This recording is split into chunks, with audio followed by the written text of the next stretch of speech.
दोस्तों स्वागत है आपका मेरे YouTube चैनल इंग्लिश बाबू पर। और आज मैं फिर हाजिर हूँ आपके साथ एक नई स्टोरी लेकर। और दोस्तों आज जो स्टोरी मैं आपके लिए लेकर आया हूँ ये एक शॉर्ट मॉरल स्टोरी है। बहुत ही प्यारी मज़ेदार फ़नी कहानी है। कहानी सुनने में आपको मज़ा आएगा। उसके अलावा दोस्तों आज की इस स्टोरी में आपको कुछ नए इंग्लिश के वर्ड मीनिंग सीखने को मिलेंगे, उनकी करेक्ट प्रोनाउंसिएशन के बारे में पता चलेगा। और हमेशा की तरह जो इसका ग्रामर का पार्ट है उसे डिटेल में कवर करेंगे, तो एक एक स्ट्रक्चर को आप बड़ी आसानी से सीख पाएंगे। और उसके अलावा जिन लोगों ने अभी अभी इंग्लिश सीखना शुरू किया है या फिर जो लोग इंग्लिश रीडिंग नहीं कर पाते हैं उनके लिए भी ये वीडियो बहुत ज़्यादा हेल्पफुल होने वाला है। तो चलिए दोस्तों आज की इस कहानी को हम शुरू करते हैं। और सबसे पहले कहानी का टाइटल देखते हैं। कहानी का टाइटल है horse riding from a book. क्या मतलब हुआ दोस्तों? हॉर्स राइडिंग का मतलब होता है घुड़सवारी। Horse riding from a book क्या मतलब हुआ इस लाइन का कि एक किताब से घुड़सवारी। तो दोस्तों इसका ये मतलब भी निकलता है कि किताब से घुड़सवारी सीखना या फिर किताब से सवारी के बारे में जानना। तो दोस्तों ये आज की इस कहानी का टाइटल है, शीर्षक है। और अब मैं इसे पढ़ना शुरू करता हूँ। आपसे रिक्वेस्ट है आप कहानी को बिल्कुल ध्यान से सुनें। और यदि आज की स्टोरी आपको अच्छी लगे तो आप इसे ज़रूर लाइक करें। और उसके अलावा दोस्तों जो भी वर्ड मीनिंग आपको लगे आपके लिए इम्पॉर्टेंट है आप उन्हें नोट करें। और यदि कहानी पसंद आए तो इसे लाइक भी ज़रूर करें। तो चलिए इसको शुरू करते हैं। Once a young man went to a library। क्या मतलब हुआ दोस्तों? ये जो वाक्य है ये पास्ट इंडेफिनिट का अफर्मेटिव वाक्य है। और जब हम पास्ट इंडेफिनिट में कोई भी अफर्मेटिव का वाक्य बनाते हैं तो वहाँ वर्ब की सेकंड फॉर्म का यूज़ किया जाता है। गो मतलब जाना और सेकंड फॉर्म है वेंट। क्या अर्थ हुआ? वंस एक बार, अ यंग मैन एक जवान आदमी, या कह सकते हैं एक युवक, वेंट गया, कहाँ गया? To a library. लाइब्रेरी का मतलब होता है पुस्तकालय, एक पुस्तकालय गया। तो पूरी लाइन का क्या अर्थ हुआ कि एक बार एक युवक एक पुस्तकालय गया। He picked up a book how to ride a horse and read it. क्या मतलब हुआ? He picked up a book. दोस्तों ये जो वाक्य है ये भी पास्ट इंडेफिनिट का अफर्मेटिव वाक्य है जहाँ पर सेकंड फॉर्म लगाई जाती है। पिक मतलब उठाना, second form picked. He picked up a book, उसने किताब उठाई। और वो किताब थी कौन सी? How to ride a horse. How to ride a horse मतलब कि घोड़े की सवारी कैसे करें। And read it, and read it, और उसको उसने पढ़ा। और दोस्तों ये जो रीड है ये सेकंड फॉर्म है। और READ जो है वो फर्स्ट फॉर्म भी है, सेकंड फॉर्म भी है, थर्ड फॉर्म भी है। तो पूरी लाइन का क्या अर्थ हुआ? उसने एक किताब उठाई और किताब थी how to ride a horse, एक घोड़े की सवारी कैसे करें। एंड रेड इट, और उसको पढ़ा। Then one day he went to a friend who had a horse. क्या मतलब हुआ? देन मतलब फिर, वन डे एक दिन, he went to a friend. और दोस्तों ये जो वाक्य है ये भी पास्ट इंडेफिनिट का अफर्मेटिव वाक्य है जहाँ पर सेकंड फॉर्म लगाई जाती है। गो मतलब जाना, second form went, he went वह गया, टू अ फ्रेंड एक दोस्त के पास।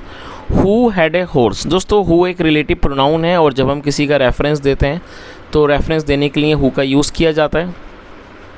और उसके अलावा ये जो वाक्य है ये पास्ट का पजेसिव वाक्य है। पास्ट पजेसिव का मतलब होता है जब हम कोई पास्ट में ऐसा वाक्य बनाएं जहाँ पर ये दर्शाते हैं कि पास्ट में किसी व्यक्ति के पास कुछ सामान था, कोई भी वस्तु थी। तो ऐसे स्थानों पर ऐसे वाक्यों को पास्ट पजेसिव का वाक्य कहा जाता है जहाँ पर हैड का यूज़ हेल्पिंग वर्ब के रूप में किया जाता है। तो क्या अर्थ हुआ इस लाइन का? हु हैड अ हॉर्स, जिसके पास घोड़ा था। तो दोस्तों पूरी लाइन का क्या अर्थ निकला? देन वन डे फिर एक दिन, he went to a friend वह एक दोस्त के पास गया, हु हैड अ हॉर्स जिसके पास घोड़ा था। ऑन सीइंग इट इसे देखकर, he could not control himself.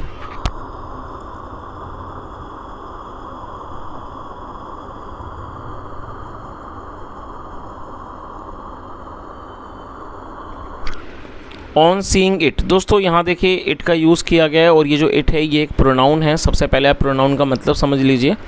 Pronoun का मतलब होता है ऐसा शब्द जो किसी नाउन के स्थान पर यूज़ किया जाए। नाउन का मतलब होता है संज्ञा। तो जब आप कोई ऐसा वाक्य बनाएंगे जहाँ पर नाउन के स्थान पर आप कोई दूसरा शब्द यूज़ करेंगे तो उसे प्रोनाउन कहते हैं, जिसकी हिंदी होती है सर्वनाम। और आप इस चीज़ को भी याद रखें, जब आप किसी भी एनिमल के लिए, मतलब पशु के लिए, जानवर के, पशु पक्षी के लिए, जानवर के लिए जब आप प्रोनाउन लगाएंगे तो आपको वहाँ पर इट का यूज़ करना होगा। तो इट का यूज़ हमेशा ही पशुओं के लिए किया जाता है, पशुओं के लिए, पक्षियों के लिए, पक्षियों या पशुओं के लिए। तो क्या अर्थ हुआ, ऑन सीइंग इट मतलब उसे देखकर, he could not control himself. दोस्तों इस वाक्य में कुड का यूज़ किया गया है। और देखिए कुड का यूज़ जो है वो पास्ट के वाक्यों में किया जाता है। और जब हम कोई ऐसा वाक्य बनाएंगे जहां वाक्य के टेल पर सका, सकी, सके, पाया, पाई जैसे शब्द आएंगे तो ऐसे स्थानों पर कुड का यूज़ किया जाएगा, साथ में फर्स्ट फॉर्म लगाई जाएगी। बेसिकली कुड का जो यूज़ है पास्ट में वो किसी भी तरह की संभावना को दर्शाने के लिए किया जाता है। यदि आप कोई ऐसा वाक्य बनाएंगे जहाँ पास्ट की किसी भी पॉसिबिलिटी को दर्शाते हैं, ऐसे स्थानों पर कुड का यूज़ किया जाएगा। और मैंने आपको ये भी बताया कि आप इसकी पहचान कैसे करेंगे। जो भी वाक्य होंगे जहां वाक्य के टेल पर सका, सकी, सके, पाया, पाई जैसे शब्द आएंगे, ऐसे स्थानों पर कुड के साथ फर्स्ट फॉर्म लगाई जाएगी। यदि नेगेटिव होगा तो कुड के बाद नॉट का भी यूज़ किया जाएगा। तो क्या अर्थ हुआ, ऑन सीइंग इट उसे देखकर, he could not control himself, himself मतलब अपने आप, उसे देखकर वह खुद पर काबू नहीं कर सका। आगे देखिए,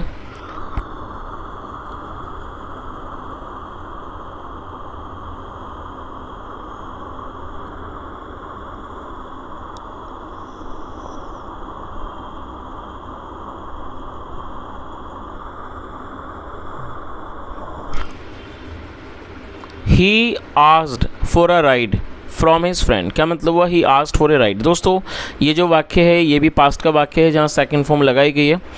देखिए ए एस के आस्क मतलब होता है पूछना और सेकंड फॉर्म है आस्क्ड। और दोस्तों आस्क का मतलब पूछना या किसी व्यक्ति को कुछ काम करने को कहना होता है, लेकिन जब हम आस्क के साथ फॉर जोड़ेंगे तो इसका मतलब हो जाएगा मांगना। तो आप इस वर्ड को जरूर नोट कर लीजिए। आस्क फॉर का मतलब होता है मांगना और सेकंड फॉर्म है आस्क्ड फॉर। और राइड का मतलब होता है सवारी। तो क्या अर्थ हुआ, he asked for a ride from his friend. His मतलब अपने, उसने अपने दोस्त से एक राइड के लिए कहा, या कह सकते हैं उसने अपने दोस्त से एक सवारी के लिए या कह सकते हैं राइड के लिए उसने अपने दोस्त को कहा। चलिए आगे देखिए।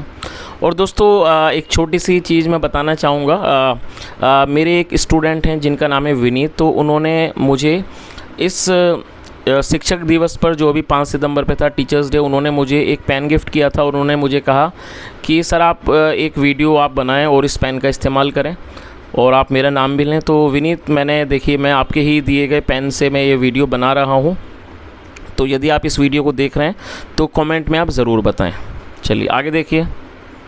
तो क्या अर्थ हुआ, he asked for a ride from his friend, उसने अपने दोस्त से एक राइड मांगी।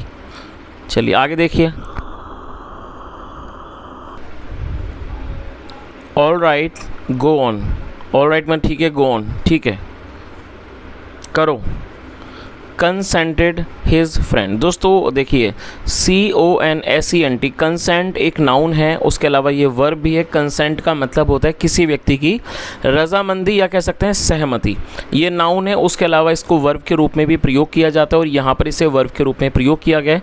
कंसेंट का मतलब होता है अपनी सहमति दिखाना, अपनी सहमति देना, अपनी रजामंदी देना। और सेकेंड फॉर्म है कंसेंटेड। तो क्या अर्थ हुआ, ऑल राइट गो ऑन ठीक है चलो। कंसेंटेड हिज फ्रेंड, उसके दोस्त ने सहमति दी, या कह सकते हैं उसके दोस्त ने रजामंदी दी, या कह सकते हैं उसके दोस्त ने सहमति दी।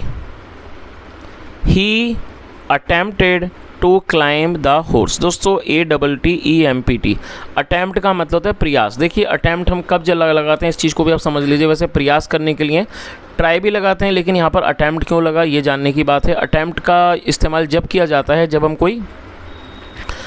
कोई साधारण काम करते हैं तो उसके लिए ट्राई लगाते हैं, लेकिन जब हम कोई ऐसा काम करते हैं जो कि साधारण ना हो, थोड़ा सा मुश्किल हो, तो ऐसे कामों को यदि आप करने का प्रयास करते हैं तो उसमें हमें ट्राई का यूज़ नहीं करना, उसमें हमें अटैम्प्ट का यूज़ करना होता है। तो आप इस चीज़ को याद रखें कि यदि आप कोई एग्ज़ाम वगैरह भी दे रहे हैं तो एग्ज़ाम्स वगैरह जो हैं वो साधारण नहीं होते हैं, उसके अंदर काफ़ी ज़्यादा टैलेंट की ज़रूरत होती है उस एग्ज़ाम को पास करने के लिए। हर व्यक्ति इस तरह के एग्ज़ाम्स नहीं दे सकता। तो जब आप कोई भी ऐसा वाक्य बनाएं जहाँ पर आप ये दिखाते हैं कि आप कोई ऐसे काम को करने का प्रयास कर रहे हैं जो कि मुश्किल है, तो ऐसे स्थानों पर अटेम्प्ट का यूज़ किया जाता है। सेकंड फॉर्म है अटेम्प्टेड। तो क्या अर्थ हुआ, और क्लाइंब का मतलब होता है चढ़ना। He attempted to climb the horse, उसने घोड़े पर चढ़ने की कोशिश की। आगे देखिए। But a horse always recognises its rider. क्या अर्थ हुआ? But a horse always recognises. दोस्तों यहाँ फिफ्थ फॉर्म का यूज़ किया गया और मैं इसको बता देता हूँ ताकि आप समझ लें फिफ्थ फॉर्म का यूज़ कब किया जाएगा। ये प्रेजेंट इंडेफिनिट का अफर्मेटिव वाक्य है और जब हम प्रेजेंट इंडेफिनिट में कोई भी अफर्मेटिव का वाक्य बनाएंगे तो वहाँ पर यदि हमारा सब्जेक्ट ही, शी, इट या कोई भी सिंगुलर नाउन होगा तब हमें फिफ्थ फॉर्म का यूज़ करना होगा। तो यहाँ जो सब्जेक्ट है हॉर्स, जो कि एक सिंगुलर नाउन है और सिंगुलर नाउन के साथ फिफ्थ फॉर्म लगाई जाती है। RECOGNIZ, रिकॉग्नाइज पहचानना, और फिफ्थ फॉर्म में रिकॉग्नाइजेस। तो इसको क्या पढ़ेंगे? रिकॉग्नाइजेस, इसको पढ़ेंगे फिफ्थ फॉर्म में। तो क्या अर्थ हुआ? But a horse always recognises its rider. एक घोड़ा हमेशा अपने सवार को पहचानता है। It reared up and flung the young man to the ground. वह उछला, और रियर मतलब उछलना, वह उछला और फ्लंग मतलब पटकना। वह उछला और उसने उस युवक को ज़मीन पर पटक दिया। चलिए आगे देखिए। द फ्रेंड आस्क्ड, दोस्त ने पूछा, where did you learn to ride. दोस्तों ये जो वाक्य है ये पास्ट इंडेफिनिट का इंटरोगेटिव वाक्य है और जब हम पास्ट इंडेफिनिट में इंटरोगेटिव का वाक्य बनाते हैं तो वहाँ डिड का इस्तेमाल हेल्पिंग वर्ब के रूप में किया जाता है, फिर सब्जेक्ट, फिर फर्स्ट फॉर्म। और यदि आप उसमें इंटरोगेटिव वर्ड को भी यूज़ करना चाहते हैं तो इंटरोगेटिव वर्ड को हेल्पिंग वर्ब से पहले मैंशन किया जाता है। तो क्या अर्थ हुआ? वेयर मतलब कहाँ। वेयर डिड यू लर्न मतलब सीखना। Where did you learn to ride, आपने घुड़सवारी करना कहाँ सीखा। I learned from a book, और ये लर्न की सेकंड फॉर्म है। लर्न मतलब सीखना, याद करना, सेकंड फॉर्म लर्नड। उसने क्या जवाब दिया? आई learned from a book of the library. मैंने लाइब्रेरी की एक किताब से सीखा, यह कह सकते हैं मैंने पुस्तकालय की एक किताब से सीखा। ही एक्सपोज्ड हिज फुलिशनेस। दोस्तों एक्सपोज का मतलब होता है किसी चीज़ का खुलासा कर देना, सेकंड फॉर्म है exposed. He exposed his foolishness. Foolishness noun है जिसका मतलब है मूर्खता, और हिज मतलब अपनी। उसने अपनी मूर्खता का खुलासा कर दिया। One must remember that one can not learn anything by one self. तो क्या अर्थ हुआ लर्न को? कि हर किसी को ये बात याद रखनी, अवश्य याद रखनी चाहिए कि one can not learn anything by oneself, कि कोई चीज़ अपने आप नहीं सीख सकता।